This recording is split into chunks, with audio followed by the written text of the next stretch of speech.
Hi everyone, it's Matt Bloomfield at Wycombe Wanderers and you're listening to Wycombe Sound. The Wycombe Wanderers Show. Welcome to a very special Wycombe Wanderers show, dedicated, if that's the right word. I think it is, isn't it? I think it is, definitely, yes.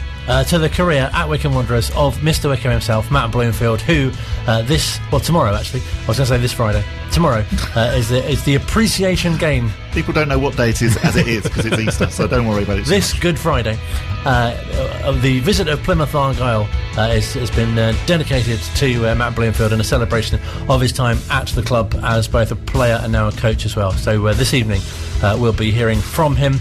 We've got some messages for him, to him, from players who've played with him, from managers who've managed him, and lots more as well. We'll hear from manager Gareth Ainsworth too, looking ahead to the visit of Plymouth, talking about Matt Bloomfield obviously as well, and we'll hear from the current captain Joe Jacobson also. And we can also hear from you as well. If you want to get in touch and tell us what you think about Matt Bloomfield, then of course you can by simply getting in contact with us on social media. At Wycombe Sound is our Twitter handle, as they say. But first, let's start with Gillingham, which of course you were at. Yes. People have seen the pictures, perhaps on social media. But people wouldn't have known it's me, necessarily. I'm the tall one at the back. In the hat, or various hats. Well, it's indeed, and that's it made me laugh slightly, because I wasn't sure what to wear. Because the weather was a bit sort of iffy, so I ended up taking a baseball hat and a woolly hat, and so there's 3 pictures of me standing at the back of the stand, each time with a different hat on, or one time with no hat on, so it looks like 3 different people, but it was actually just me. Talk us through the game then. I can tell that you were fascinated by the hat reference. The game was one of those Wycombe games where in the first half we were absolutely all over them, and you were slightly sitting there thinking, oh, this is going to be good. This is going to be 3 or 4-0. And then in the second half, we let them back in, which we shouldn't have done. You could see their goal coming from quite a way off. And sure enough, yes, they did equalise. And then, of course, we were chasing the game, and it just didn't quite happen. We ran out of time. And Anis went off injured, of course. Yes, yeah, Anis went off injured. Brandon Hanlon then came on, played really well. It was a decent performance, but let's not beat around the bush. We could have done with a win rather than a draw. And Lewis Wing went off as well. Yes, yeah, that was a slightly eye-watering challenge that you did think, oh, I mean, one of those that probably looked slightly worse than it was. The referee was right there. I don't like it when referees dramatically straight away bring out the red card, which is exactly what the referee did, because you thought, well, you haven't even really thought about that. You've seen it happen straight away and you've just gone, right, red card, without having any contemplation whatsoever. And I think we all prefer a little bit of, I'm not even saying that he has to go and speak to his linesman, but I think assistant referee, but they'll always be linesmen to me, in the way that they'll always be the Football League. Just take a little while to think about it rather than being actually quite so trigger happy with your card. Because going ahead as well, I think you really think, oh, this is great, isn't it? We're going to get a win. Yeah, definitely. And as I say, you actually were sitting there thinking, Gillingham aren't all that good. You can see why they're where they are. And yes, we're going to, it's going to be another Cambridge. I think that's probably what we all thought. And so it was slightly frustrating at half time that obviously that we hadn't added to our lead. And then the fact that, you slightly felt that the second half performance wasn't quite up to the first half performance. And suddenly just the whole stadium got going. Suddenly the home fans sensed that actually that goal was going to come, and sure enough it did. Because I think as well, if you're a fan and you've got your wall chart of the run-in, you look, if such things have been published, then you look at... I think wall charts did exist, don't they? They haven't become virtual. I hope not, anyway. You look at the Gillingham game and you think, oh, that's one... And that's, yeah, exactly. In the position that we're in at the moment, you would look at Gillingham away and you'd think, well, yeah, really, that needs to be 3 points. And particularly given, the fact that we've got Plymouth now, tomorrow, that's not going to be easy. And we've still got Sheffield Wednesday, that's not going to be easy. AFC Wimbledon and Burn, again, away games obviously not going to be easy, so maybe we should be happy with the point away at Gillingham. But even so, yeah, really we could have done with the win. Let's get the thoughts of manager Gareth Ainsworth speaking to Phil after the game. I mean, they're fighting for their lives, Neil's got them battling and scrapping, and they certainly did that towards the end, We looked a little bit leggy towards the end. But, you know, you don't want to change a winning team. We were fantastic. I'd have probably been lambasted for changing that team on Tuesday night. So, yeah, it was a tough one. But 7 points in a week, I've said to the boys, that's a real good return, you know, especially with the 2 away games. And we were sensational at Cambridge. And I thought first half today we were really good. They're going to come in, they're going to get their chances. They're at home, they're scrapping, they were gambling, leaving everything to chance at the end there. And it's a great strike from the boy. You know, it's a good equaliser. Didn't take anything away from him. Neil's got them organised. Yeah, we take it on the chin. It's not a huge smash to us because everyone's drawn around us, I think, except Sunderland, and they beat Oxford, who were around us. So listen, there's going to be so many twists and turns before the end of this season, and that's one of them. Like I say, could have lost it, could have won it. We'll take a point today and look forward to next Friday against Plymouth. Neil Harris made this change at the start of the second half, went to a back 4, added on an attacking player. Yeah, it's that stage of the season, is it, where he was thinking we've got to go for this? Yeah, they've got to go for it. You know, they've been a 3 for a long time, and you know, they've had 2 draws now. The last 2 games, I think they drew with Sheffield Wednesday here, and they've drawn with Wycombe. So you've got to say that fair play to them. You know, he's turned it round from what they were, and they're going to try and survive in League One. We were trying to get out of League One, and the fans were brilliant. You know, I saw them bouncing around, and it just adds to that atmosphere. They were really good. Yeah, I'm gutted we didn't get all 3 points, but I'm content with a point, content with the goal. I thought we scored was a real long ball, sort of route 1 goal, and that's I'm not joking, but I'm gonna probably keep saying that. But no, we played some fantastic stuff, and really pleased with 7 in a week. We need to now start winning a couple of games to make ourselves contenders for these playoffs, because, as I say, it's going to go to the wire. There's going to be so many twists and turns, but yeah, it's a good game today. Unchanged, but you lost Anis Vermetti after 10 minutes. That would have been a concern for a lot of Wycombe fans. His form has been excellent. Yeah, Anis going off as worried as. We'll have to have a look at that. You know, obviously players don't often just want to come off like that, and Wingy obviously with his red card now, that's going to be it's going to be 3 games. So again, we're going to have to, you know, use all the resources of the squad. Sully Kai, Dominic Gape, all travelled, all can't wait to be a part of this, and I think we've got enough depth to cover those positions. But as you say, it would be a miss, but we'll see what the medicals say about that. But we go again. Yeah, we're gonna have to regroup this week, get a good week's training, but more importantly, the next couple of days, get these boys recovered, because they've given everything for a week. So have the fans, go and rest your voices, because I need them next Friday. Wycombe have been so settled in this run, but now you're going to have to shuffle the pack now without a choice. Yeah, and that's football. You know, you've got to take injuries and suspensions when they come. All I'll say is that the likes of Sully and Gapey have been so patient, and Jack Grimmer and Jordan Beattie, they've been so patient waiting. I can't thank them enough for their patience, not putting any pressure on me to start having to talk to them or calm them down, and they'll get their chance, all of them. This is going to be Wycombe Wanderers together who make or break anything. Can't wait till next Friday now. Friday is set to be an absolute classic. Plymouth right up there with you as well, and there's history between the 2 teams. A real tantalising fixture for the Easter weekend. Yeah, and this is why we're in the game. This is the fixtures we look forward to. I'm really pleased with where we are in the league right now, with the fixtures we've got left. We've got a right chance of these playoffs, and I won't be leaving any stone unturned in my preparation and getting these boys fired up for what will be a fantastic Good Friday occasion. Can't wait, bring it on. It does seem really positive, doesn't it, at the moment, I think? Well, obviously really positive with Gareth speaking anyway, but yes, you don't normally hear Gareth being very negative, do you?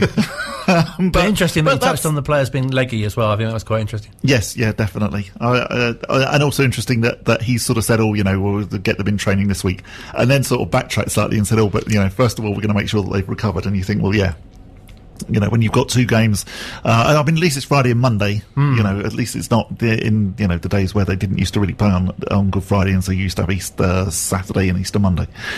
So at least they've got a couple of days to recover. But interesting that he slightly then changed that, and it was like, oh, okay, the recovery is probably more important actually than the training at this stage of the season, you would think. And he mentioned Sully Kai as well, and people like Brandon Hanlon and Darren Hawke, people like that. There's still lots. You know, again, we have a squad. We don't have a team. We have a squad, and that is a change from previous years. So that is good, and that's why we should still be hopeful. And goodness me, there are so many teams actually that, you know, that would be kill to beat us. In particular, our friends up the M40, who, you know, have rather imploded and look like they will definitely now miss out on the playoffs, which is quite nice. No, definitely still plenty to play for. Still to come on the Wycombe Wanderers show, we'll hear from more from manager Gareth Ainsworth looking ahead to the visit of Plymouth. We'll hear from current captain Joe Jacobson speaking about former skipper Matt Bloomfield on a show which is dedicated especially to him. We'll be hearing from the man himself, Mr. Wycombe, very, very shortly as well, plus some fantastic tributes. Do you say tributes? It sounds like tributes. Yes, but I know what you mean. I know where you're going with that. But yes, I think tributes is fine. But first, some other news. Wycombe Wanderers women have appointed their new head coach this week, Carl Simon, who's been in charge of various teams at Watford Ladies, who has succeeded Dave Ward, and they're looking forward to starting a new 2022-23 campaign under him for the first team head coach there at Wycombe Wanderers women. Not Carly Simon, which is what I read it as, first of all. No. He's coming around again. Hey. Oh, dear. Sorry. No, that's nobody does it better. Oh no, I'm just digging the hole even deeper now. Yes, but we look forward to speaking to Carl Simon. Yeah, no, definitely. It'll be interesting to see what if he brings anything different to the team, or the way they play, or any new recruits or that sort of thing. Yes, yeah, but obviously they've got a while now to wait. Yes, again, I don't really understand why the women's season is so much shorter. No, it feels quite truncated. I know it really does. I mean, it must be frustrating to not have nearly as many games, and in a division of, what were they in this season? I think 11. Yes. You do wonder why maybe they don't do the sort of Scottish thing of actually playing home and away twice rather than just home and away once. Yeah, it's a good point. Anything else for this section that we wanted to cover? Check your notes.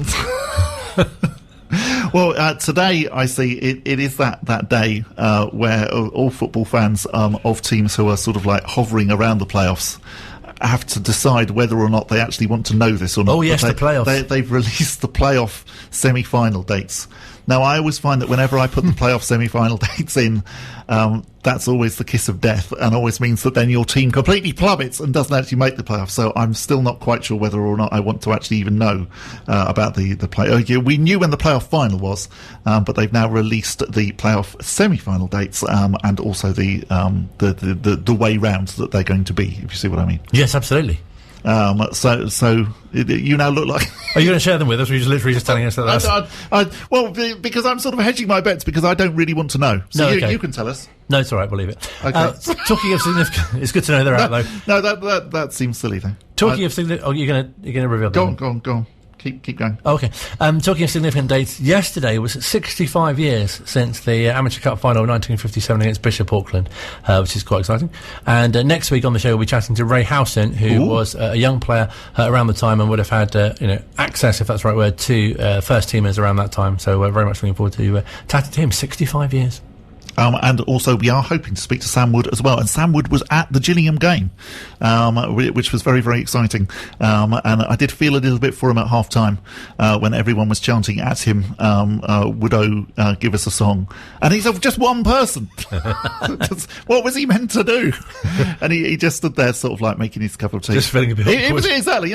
He was grinning. He did find it funny, but it was slightly, it seems a bit mean when the entire crowd is asking one person to sing them a song. But I did chat to him, and I did say, hello, I'm from Wycombe Wanderers, Wycombe Sound. Will you come on the Wycombe Wanderers show? And he was very encouraging. Accommodating. And said, yeah, he was very accommodating. He was accommodating to everyone. So did he ask if you knew any songs that you could help him out with? No, he didn't. Possibly he was just being nice and said, oh, yes. I will definitely speak to you, Bob. We'll never hear from him again. But he did say yes. So did he move away quite quickly? No, he didn't. He didn't. Did you have a different hat on at the time? Was that one? Yes, maybe. Yeah, I didn't approach him 3 times, actually, with each different hat on. No, but you have recruited guests in various car parks. I have, that's true, yes. And this was actually on the slightly, very strange away stand at Gillingham. Gillingham is the only ground that I've ever been to where actually the away facilities are better than the stand. Oh. You go in the toilets and you think, wow, these are really good football toilets in that there's lots and lots of them and you don't really have to queue. And then you go in the temporary stand that's at Priestfield and you think, oh, this is a bit naff really. This isn't very good. The rest of the ground is fine. It's only the away stand that needs work. If you've just tuned in, the football toilet section isn't something that we normally cover, but it might be something for future episodes, or just a whole show dedicated to that. That'd be quite nice. I think we should do that. Yeah, with your Australian friend that rates the service stations. This could be a sort of extension of that. Jared Christmas. Yeah, rating the football toilets. But in the way that I don't know. Kenilworth Road, there's some really bad toilets for you. Oh, really? Yeah. They're bad. The Priestfield toilets, definitely get the thumbs up. In that there's lots of them. You don't really have to queue, even at half time. And the Football Toilet Awards. That's what's winning. That's going to be our new thing. Whereas other shows and podcasts and whatever by this time of the season will be doing their Player of the Season, we're going to do Football Toilets. Lou of the Year. Lou of the Year. Priestfield is definitely a contender. Lou of the Season. That should catch on. Anyway, I kind of think we should move on. Second part of the Wycombe Wanderers show. I will get to the playoff dates at some point. Oh, no, go on, yeah. We Oh, no, don't say go on now, because I haven't got them in front of me. Oh, go keep listening for the playoff dates. Online, on Radio Player, and on 106.6 FM. This is Wycombe Sound. Second part of the Wycombe Wanderers show, we're dedicating it to Matt Bloomfield. I had a tour of the training ground yesterday. And you spoke to him as well, and we are going to hear that very, very shortly. But you've also gone to the trouble of contacting lots of Matt's former players who have recorded a tribute to him, and we are going to play those for you now. Hi Blooms, how you doing? It's Rhino. It just seems like yesterday that you turned up from Ipswich as a fresh-faced 19-year-old kid. Where's all that time gone? It's unbelievable. Yeah, I believe you were Tony Adams' first signing, and he absolutely knew a player, mate, because you've done a fantastic job there at Wycombe for so many years. I think we played in midfield together in your first game, and you probably got a better memory than I have. I don't know who it was against or how that went, but it's always been a pleasure to be around you. I had a good nucleus when you turned up with young players, and I know you formed a strong bond with the likes of Mike Williamson and Russell Martin and your squaddy mate Joe Burnell, Johnny Dixon, Greggs, Cadmore, Torres, Stonebridge, Philo. All them boys were a pleasure to be around. They really, all of you represented Wycombe Wanderers with such credit. Yeah, I had so many fond memories of playing with you and certainly coaching you and being involved in the management when you were there. I know that together you boys achieved such great things, some fantastic FA Cup runs against Tottenham notably, and obviously that star-studded Chelsea team that we got to the semi-final of the Carling Cup, Jose Mourinho's fantastic all-conquering Chelsea team, which was a hell of an achievement. But I think probably your crowning glory was obviously the Wembley appearances and the more recent one where, as captain, you captained the team to victory into the Championship, which was an outstanding achievement and something that I'm very proud of you for. It was something that I would have loved to have achieved as captain of that football club, and I'm quite jealous that you managed to do it, so great credit goes to you and all the team for that. Your abilities have always been evident from day one when you turned up, and your enthusiasm and energy was always infectious around everyone. It was no surprise to me that you became captain and captained Wycombe Wanderers for such a long period of time. All I'm going to say is thank you for being such a tremendous member of the Wycombe family. You will be remembered for years to come as a Wycombe legend, and quite rightly. And just to say, enjoy your retirement. You deserve it. Hopefully you'll continue with some involvement within football, hopefully with Wycombe, but please try and stay involved in football because football needs you. I hope to see you on the 15th when I come down and watch the game against Plymouth. Hopefully we can catch up then. We need to get that round of golf that we keep promising each other in, so sometime in the summer maybe we'll catch up. Love to you and all your family. Much love as always. Rhino. Cheers. Bye mate. Hey Blooms, Danny Sender here. Congratulations on what has been a fantastic career. It was an absolute pleasure sharing a pitch with you all those years ago. Can't believe how quickly it's gone. You represented the club with such class and dignity throughout your entire time there. I have absolutely no doubt you're going to go on to even bigger and better things in the future, mate. Good luck, pal. Super Matty Bloomfield. I just wanted to send a quick message to you, just to, in ways, thank you for being such a good leader, and you will continue to be a good leader. But I remember from the first day I arrived, you were so welcoming, and it is an absolute honour to be a part of your footballing career and your journey. So I'm really excited. You have so many amazing qualities. So you've just got such an abundance. So I am really excited to see your next chapter, and that's what all it is. It's the next chapter in your book. But thank you so much. You're an amazing guy, and like I said, so appreciate you, and enjoy the game, soak it all in, and I'll be in touch with you soon. Alright, God bless, mate. Take care. Hi Matty, this is Gaffer. I'm on the middle of the street here. This is the shop that show my paintings off. I just wanted to say to you, wish you all the best, a successful evening. You know what I think of you. You've been one of my favourite players all through my career, and I wish you all the best in your new coaching job with Gareth at Wycombe, and things are going well there. I just want to see you getting promoted again. But most of all, proud of you, what you've done and achieved. You were special as a person and as a player when I was manager at Wycombe, and we've been friends ever since. So have a great night, Matty, and I hope to see you soon. Good luck. I was lucky enough, fortunate enough to be able to work, with him, as a player. He's got a lot of qualities, a very talented footballer.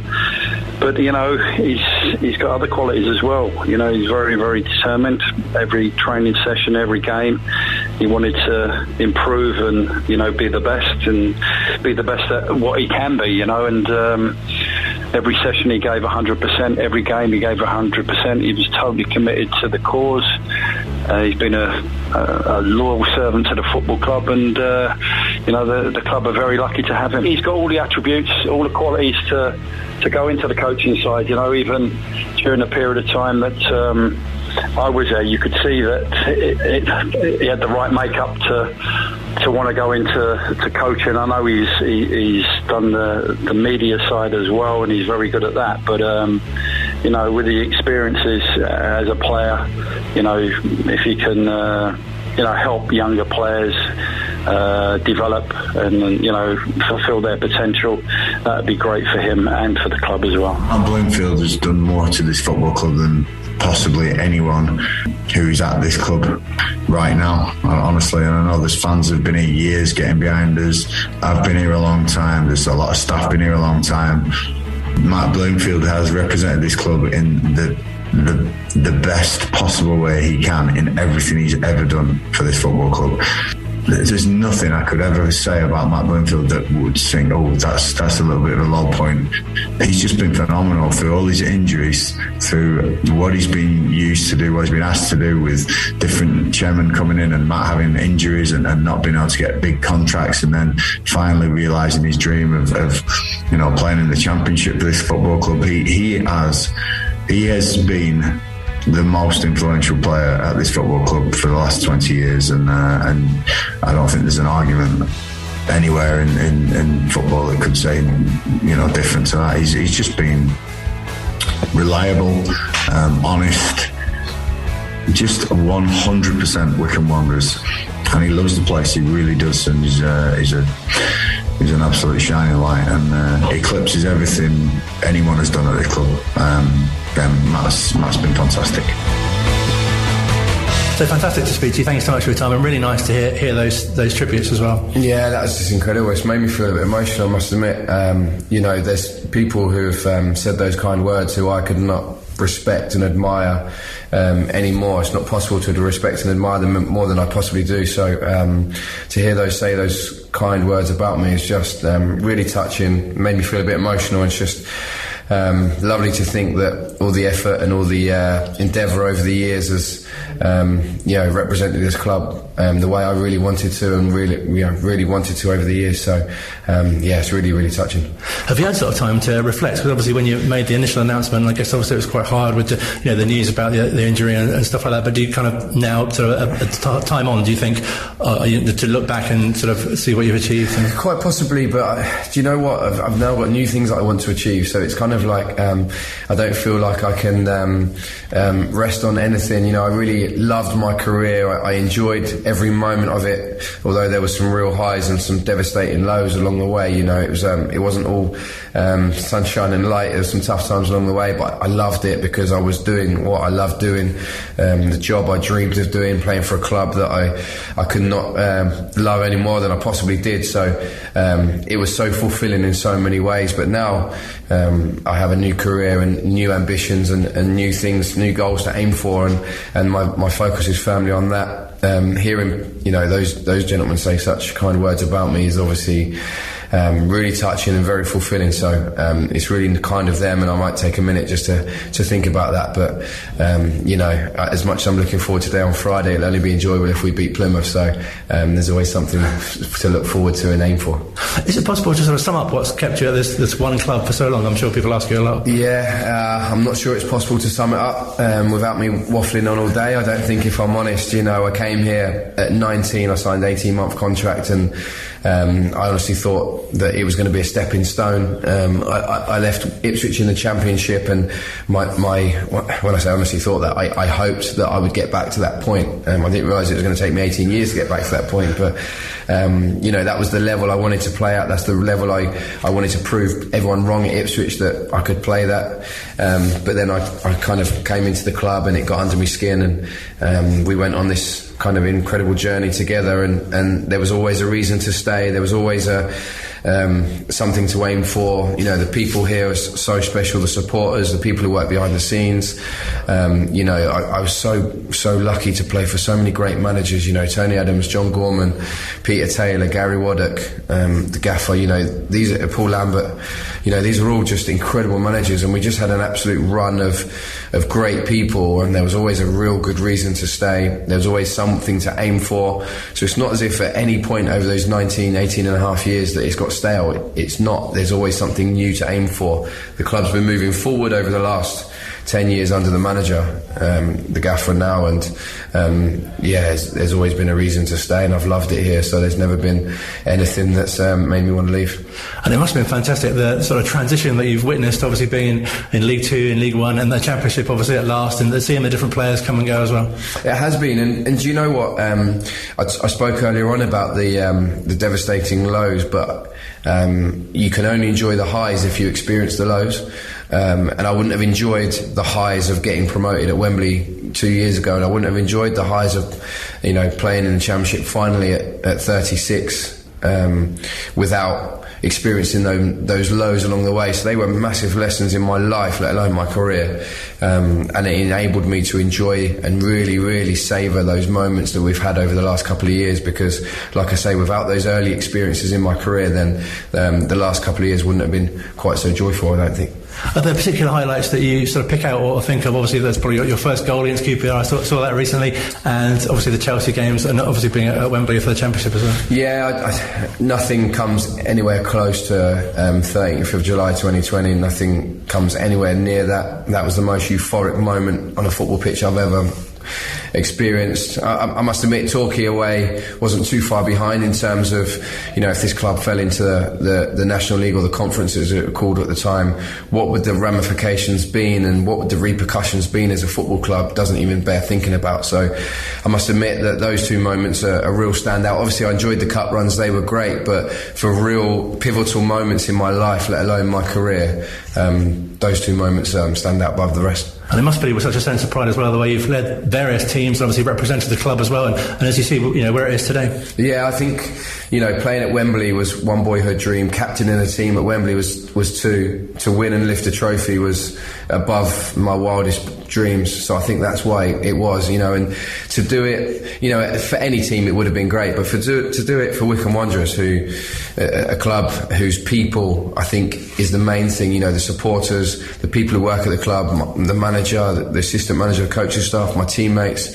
That was just a culmination of so many emotions, you know, achieving that lifelong ambition to get to the Championship, providing for my wife and my children, and elongating my career by getting to the Championship. All of those emotions just made it the most incredible night. And like I say, this club is really, really special. It gets under your skin, and to be able to to captain a team at Wembley and lift that trophy was just crazy. And fascinating to see, from the outside, but I'm sure being inside as well, how the club's, developed under the Couigs, and obviously, only just avoiding staying up in the Championship as well. Yeah, I mean, I can't praise Rob and Pete Couig highly enough. When they first came into the club, they pumped money into the club to keep us in League One and keep the budget, competitive. I think you would probably call it that first year, and barely competitive considering the 9 players we had on the start of the season. And then they returned it to a competitive level that enabled us to stay in League One that year. Not only did we stay in League One, we got promoted.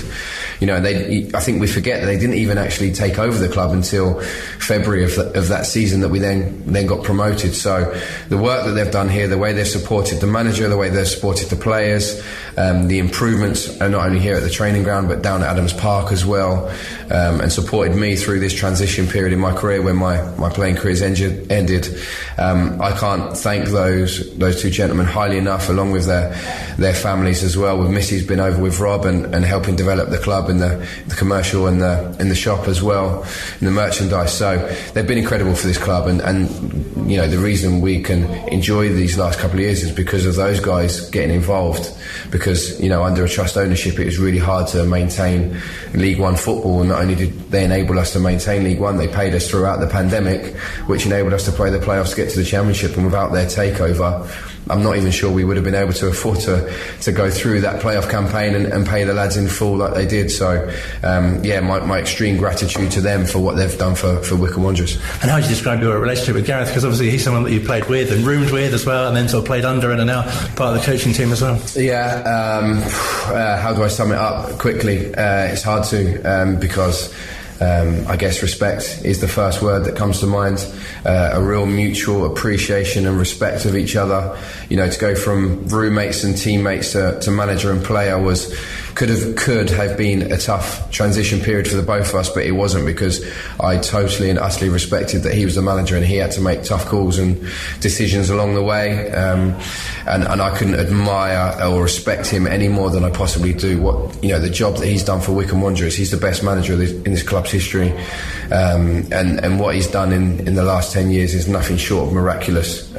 But not only that, I think the values and the morals that he holds closest, to himself, and the way he treats people first and foremost is what I admire most about him. He's able to leave results and performances at the door and treat the players as people first and foremost, and their families and their feelings are so important to him, and he treats them each and every player with respect, and his staff as well. So our relationship's incredible, and like I say, I've learnt so much from him as a man and as a manager, and my respect and admiration for him could not be higher.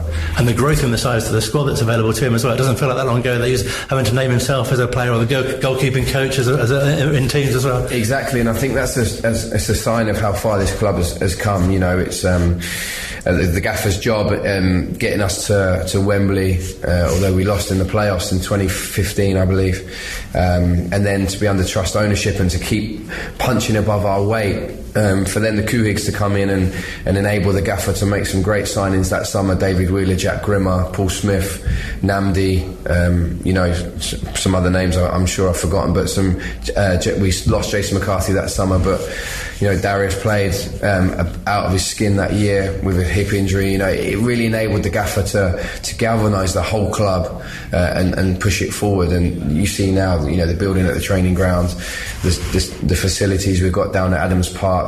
It's really enabled this club to kick on, and now we've got 11v11 in training, and either team could win. It's that competitive, which is night and day away from the days when the gaffer was having to name himself on the bench. And it feels really exciting moving forward as well. So fantastic that we've been challenging in the top part of the table all season, and obviously the campaign's not over yet, but it just feels that it's really positive, building for the future as well with the young talent that Sam Grace brings in as well. Yeah, it's so exciting. I think that we're now looked upon as a big club in League One who's fighting for the Championship, which if you go back 4 or 5 years when we were just narrowly avoiding defeat at Torquay, it's incredibly exciting. I literally could not be more excited for the future of this football club than I possibly am. Pete and Rob have great plans for it, of what they've done, plans for the training grounds, enabled the gaffer to bring in some real top quality. think of 5 years ago that we'd be able to sign players like Sam Vokes and Gareth McCleary, you'd think we're all going crazy, and now we're in a position where we're not only signing those lads, they're loving coming and playing for this football club. They really truly appreciate playing for this football club because of the foundations it's built on and the values that it's built on. So that's the exciting part of this, that we're now able to attract those kind of players, whereas in the past we had to rely on players like me. And it's so nice for you now as well as a coach to be able to sort of nurture these young talent coming through. Yeah, it's fulfilling. I didn't realise I was going to enjoy it as much as I am. I knew that I wanted to stay in football. I did a media degree and I did my coaching badges. I didn't really know which way it was going to go up until literally, I would say, the last 5 years with the Gaffer and Dobbo. They've been the real inspiration for what I want to do with my life and my future, because I always used to think that managers had to treat people harshly and be that kind of guy. But now I can see that you can treat people with respect. Obviously, you still have to have a firm line and there has to be respect there. But the way the Gaffer and Dobbo have treated us over the last 5 years and the success they've had off the back of it really showed me that this is the route I want to take. And now working with some of the young boys this year, working with Anis, working with Brandon out on the training pitch, working with these guys and really trying to give them my time and trying to help them move forward is so fulfilling, and I'm thoroughly enjoying it. And for your own future, hopefully we'll still see you here for a bit longer yet. I hope so. I'm really enjoying what I'm doing at the moment, and hopefully the club are mutual in that feelings, and hopefully things can move forward and I can stay. And obviously the Plymouth game is something you must be really looking forward to as well. I am. First and foremost, I want to win. That's all that really matters to me, but secondary to that, my mum and my dad are going to come to the game, my wife and my children are going to come out on the pitch, the girls are going to come out on the pitch with me, and I'm going to have all my nieces and nephews there, and it's going to be a really special family day. So first and foremost, I guess it's going to make memories of a lifetime for them, and I really hope they enjoy the day. But like I say, I want to win. I just finally a message to the fans.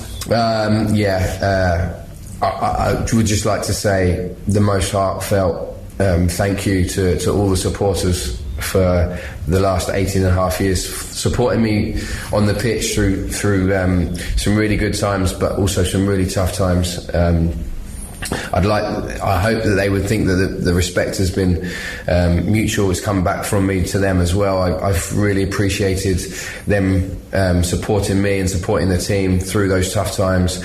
There's been times at Adams Park when we've really needed them, and they've almost sucked the ball in the 97th minute from the terrace behind the goal, and they've really helped us get over the line. If you think back to some of the late goals we've scored over the years and what they've helped us go on to achieve.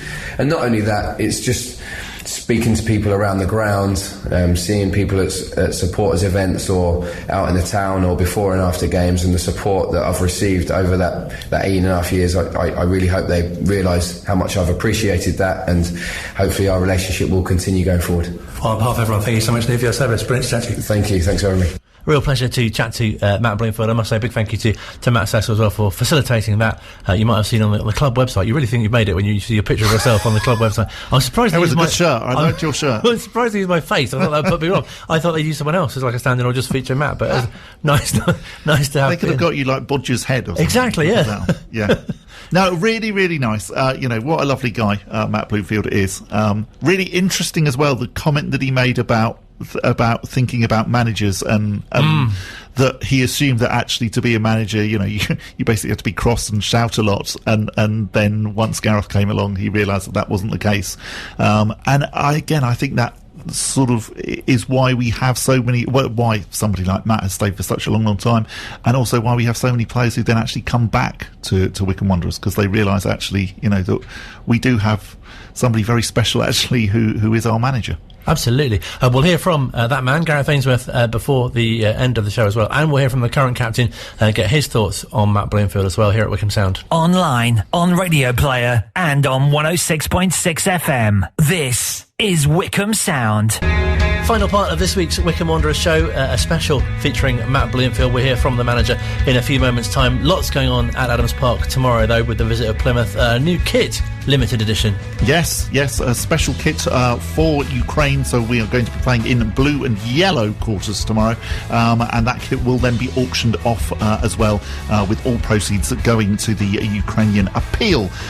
Also tomorrow, Keith Ryan and Nathan Tyson, they're both going to be there showing their appreciation for Matt Bloomfield, and also John Maskell will be there as well on the pitch before kick-off, greeting Matt. I'm assuming basically a similar sort of thing to when Bayo obviously had his special game against Doncaster. I'm imagining that there'll be quite a large guard of honour, and that John Maskell will be the person presenting certificates and shirts and all of those sort of things. And the sun's going to shine as well. Let's hope so. That, again, when you're picturing tomorrow, yes, it's definitely a sunny day, and we win 3-0. More on Matt Bloomfield, though, from the current captain, Joe Jacobson, who's been speaking to Phil. To me, personally, he's just been a great friend. I remember, I think my first ever game pre-season was his testimonial against Chelsea, going back all that time. And, at the start, I didn't realise... I just thought as a player, being at a club for so long, and then you start to be involved with him and be around the training ground with him over the years, and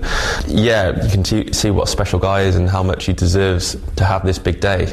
Unfortunately, I had a little part to play in why this day is happening now, but it's something that we talk about and have a little joke about now. But he's just been an incredible servant to this football club first and foremost, and someone who I look up to, and we chat regularly on the phone and not just at the training ground about life and things like that, and he's someone that I'll have as a friend for the rest of my life for sure. It just goes to show, even after 19 years as a player, you never know when it's going to come to an end as well. It's important that we mark these achievements in the game for players like this, isn't it? Yeah, 100%. He deserves it. There's probably not many players in the whole EFL who deserve to have a send off at one football club like he's going to have, and I just hope he enjoys it. I know with him he'll have his professional head on, and it will all be focused on tactics and how he can help the team get 3 points. But I want him to take it in, enjoy it. I know his family will be there and things like that, so I want them to kind of appreciate what he's done for this football club, and he deserves all the attributes and all the accolades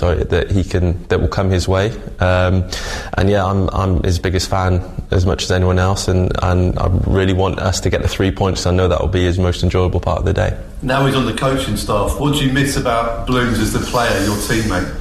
Now I just feel a little bit bad taking the mick out of him. I think when he's got the MB rather than number 10 on his clothes, it's more difficult to kind of have a little go at him. There's been times over the years that we've organised nights out because of him, because he's had a child and he's not even turned up. So those little things I've always had to go at him, but now I've got to be a little bit more professional. Until we leave the training ground, we have a little phone call and we can have a chat about things. But just him being around the place, he's always happy, he's always smiling, he's always leading by example. And before I came here, I wasn't as professional as I am now. And I do that because I've seen people like Blooms doing that. So he's probably helped me add years onto my career as well, which is I can only thank him for. That was going to be my next question. You're in your 30s now, looking at players like Blooms.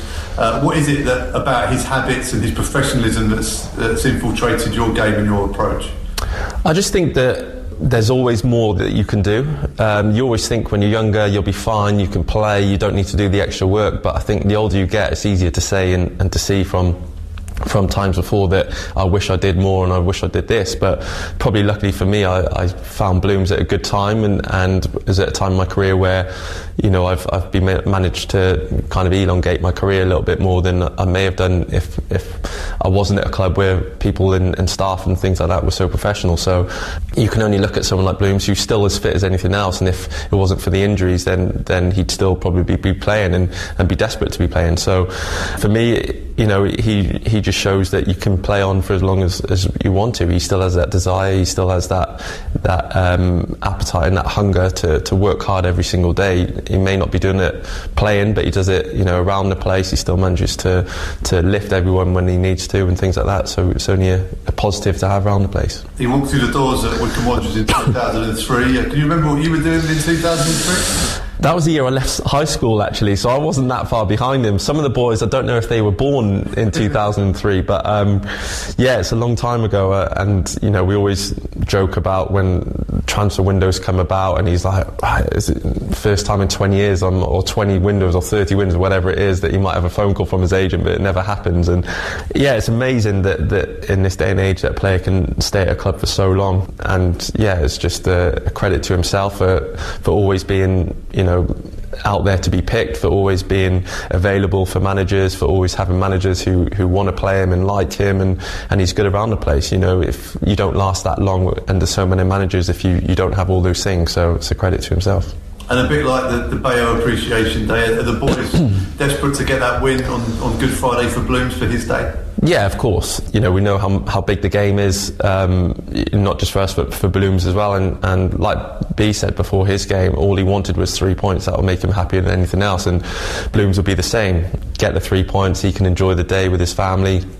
You know, that sums up football. Whenever you have things, big milestones or bursts or whatever it is, when you've got going on at football, if you get the 3 points, it makes the day a hell of a lot more special. You can hear more from Joe Jacobson speaking to Phil on Wanderers TV as well. A really fantastic insight there as well, from the current captain talking about a former skipper. I like the fact that they arrange events for Matt and then he doesn't actually turn up. That's fantastic. Yeah. Talking of events, also on Friday, Good Friday, you can get a Matt Bloomfield burger. You can, yes. Halloumi is the main ingredient, as chosen by Mr. Wycombe himself. It's the latest one from Will the Chef after the Bayo burger. Yes, the Hellfire Grill is proving extremely popular. I like the fact that Phil Catchpole's face in both when they have been publicising these. It's exactly the same. He's got a burger face. He has got a burger face, hasn't he? A sort of like, you know, slightly shocked, oh, look, this looks tasty, look. So, coming up, a chat with Gareth. I think there's a bit of explaining he's doing to this. Ooh, okay. Bit of a setup. Right. So, earlier on in the week, I came across a fan in the town. Oh, yes. I was wearing my Wycombe Wanderers shirt, not the one I'm wearing currently, a different one. And he sort of stopped me and said, "Oh, you know, doing really well at the moment, aren't we? Playing some of the best stuff." Andy from Punkarola also said something similar in the week as well. Tune into his show tomorrow with the Mayor. And he was saying it's playing some great football, obviously not conceding many goals, creating plenty of chances. People are now wondering why he's on with the Mayor, but you'll have to listen tomorrow to find Absolutely. out. I also like your reference about the shirt, that you know, in case I was thinking that actually you hadn't changed for a few days. Got another shirt on today. Retro shirt day, of course, tomorrow. Retro shirt well. day, yes. Pack that in. Bring your old shirts. Yes, bring them. I think you're supposed to wear them. Bring them along. Like a sort of like washing line. How many of you got, bring your shirts? Oh, well, this one in the 1957 Cup final against Bishop Auckland. So I was keen to find out whether that Gareth and the players felt the same. Okay. And that will make more sense for a reference later on in the interview as well. I think we've built over the years this reputation of underdogs and you know, a little bit direct play, the way we slow games down. And I think this season we've proved people that all that was sort of a bit of a snowball effect, people loving to say that about us, and actually we do play some good stuff and we're a good solid footballing team, you know, and I was really pleased with the goal Saturday against Gillingham. I thought it was a fantastic goal. Listen, this is going down to the wire. 74 points has never failed to make the playoffs in the last 10 years. And we're 1 point off that. So for me, we've had a successful year, definitely. But we're amongst some huge teams, some big sides. And I think the league now is showing there's two leagues. There's the teams that, you know, have come up or have just had a bad start or in a little bit of a mix up at the moment. And then there's the teams really going for it. And there's about 12 of them. They've made this points total going to be ridiculously high. They've made this sort of mini league at the top of the table, and at the bottom, you know, the team that goes down, they're going to be on a very low points total. So this is what's happened this season, and it's great to be at the right end of the table. Really good that Wycombe are in this battle, and like I say, we've got to look where we were, but also I've got every confidence we can. You know, on our day, beat anybody in this league, and I feel like we've got a chance of making these playoffs, and that's a huge statement with 4 games to go, which I'm sure every Wycombe fan would have loved to have heard back at the start of the season. Let's go for it. And it just shows how close it is, obviously, only being outside the top 6 on head-to-head with Sunderland. Yeah, we were trying to work out what actually is the reason we're below Sunderland, and is it the head-to-head? We don't know. I think we're a little bit unsure. You know, we thought it might even been alphabetical order, and that would have been a disaster. But we're going to have to make sure that we finish above Sunderland, then at least by a goal, because if we finish on the same points, we don't want that trip up to the Stadium of Light to determine the season. You know, we were thinking, does it come down to red and yellow cards and things like that? Because I know that's been done in the past. But we're hoping to outright finish in that top 6, and that's our aim. And Friday will be a big game towards that. How's Anis been? Because obviously he came off on Saturday. Yeah, he had a little knock early on and he couldn't carry on, but hopefully we can get him back for this one. He's been a key player this season and he's been flying. So yeah, it'd be great to see Anis because he did so much damage down at Plymouth. It'd be great to get him involved in this game again. And have preparations been any different? Obviously, you got a day less this week.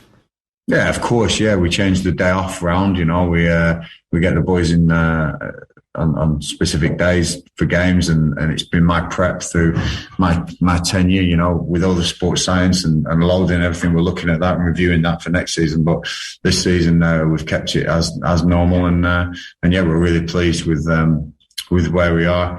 Fitness wise, you know, 1 or 2 knocks that have come probably at the wrong end of the season, but that's football. You've got to deal with these things, and we've got to make sure that we are just performing at the top level that we can perform. And you know, I've got a real deep squad this season. I'm really pleased to say that no matter who plays, you know, I think we're going to be very competitive in any game. Everything seems so well set up for Friday, doesn't it? I think there'll be a massive crowd at the game for you know, at least 2 reasons, but it really is a fantastic. It feels like a real great time of the season as well. Yeah, and you know, make no bones about this, Plymouth are a very good side. They're up there for a reason. They've got some very good players, you know, and if I'm honest, they weren't fancied at the start of the season, but they've got the place really, you know, in a frenzy down there. They've got loads of fans coming. You know, I think they get, you know, well above 10 every game inside their stadium, and they're going to be travelling well, I'm sure, because this is a big game for them as well. But we've got to make sure that we, you know, we do pay our dues to Matt Bloomfield, because somebody who stays at any club for that amount of time is incredible, and Matt's day is important without a shadow of a doubt. We wouldn't be here. Think about that. We wouldn't even be here without people like Matt Bloomfield. So he's played his part already. But also I think the enormity of the game will take care of itself with the fans, with the sunshine, and with everyone turning up. So yeah, really looking forward to this one. I told the guy that I spoke to in the town that I'd be speaking to, I'm not sure he believed me because he laughed, but he said to tell you that you know, all the fans are behind you, which must be such a great, I mean, it seems like such a unique thing to football, doesn't it? But you don't hear accountants saying, oh, it's been a busy end of the financial year, but all the spreadsheet fans are behind me. But it's so great that the town is really, really backing the club and wants the club to do well. Yeah, the difference between me and the accountant is he doesn't get judged twice a week. He gets judged once a year, you know. So it's slightly different. But to have all the fans behind us is brilliant. You know, it really is. And I get told repeatedly by Wycombe fans, and I get people coming up to me saying, just thanks for what you've done for the football club. And that for me is a huge compliment, because it's not been just me, it's everyone involved. And I've assembled a fantastic team, a fantastic staff team. Together we've assembled a fantastic squad. And behind that, there's all the ones down at the offices who, honestly, it's been tough. It's been really tough at times. And there's been a lot of adversity, there's been a lot of tough times, and I'm really happy to say that some faces been here for a long time, and you know, hoisted this club to where it now is competing for championship status, which is still phenomenal. You know, even when I was playing back in the day, Wycombe Wanderers were never regarded as a championship outfit, and now we're thinking maybe we could get there again, which is brilliant. So, no, thank you for all the support. And if he's listening, yeah, you were speaking to me this morning, and yeah, so it's nice to hear the support. I hope to see him again. It would be really nice to see him. I really was speaking to Gareth Ainsworth. Speak to Gareth, yeah. Here you are, look. We were hearing from, obviously, Matt Bloomfield, and it really sort of triggered a kind of a, what would be your favourite Matt Bloomfield moment? Favourite Matt Bloomfield moment? Picture Plainmoor back in 2014. Oh. That's Torquay United game. The 6 minutes gone. and Matt Bloomfield zooms down the right after a defensive mix-up by Torquay, crosses the ball for Sam Wood to open the scoring. And arguably, if Matt Bloomfield hadn't have crossed the ball, then possibly would we be still in the Football League? You just don't know, do you? But yeah, that's probably that's number one. And also the fact, of course, that he played the first 45 minutes in the playoff final at Wembley. Yeah, captain aside there. Yeah, that was literally realising his dream of getting to the Championship. And you remember again, and I know I said this to Bayo when it was his special time, but you just seeing Bayo, seeing Matt Bloomfield celebrating on that pitch, the fact that we've made it to the Championship, very, very special times, very, very special players. So thank you very much, Matt Bloomfield, for all that you've done for Wycombe Wanderers. We are all very, very grateful. And obviously it's head injuries that's ended his career, but just the fact that he always put his head in as well. Yes, that's true. He never shied away from a challenge, did Matt Bloomfield. It's been fantastic to share everyone's thoughts with him, and looking forward to the Plymouth game.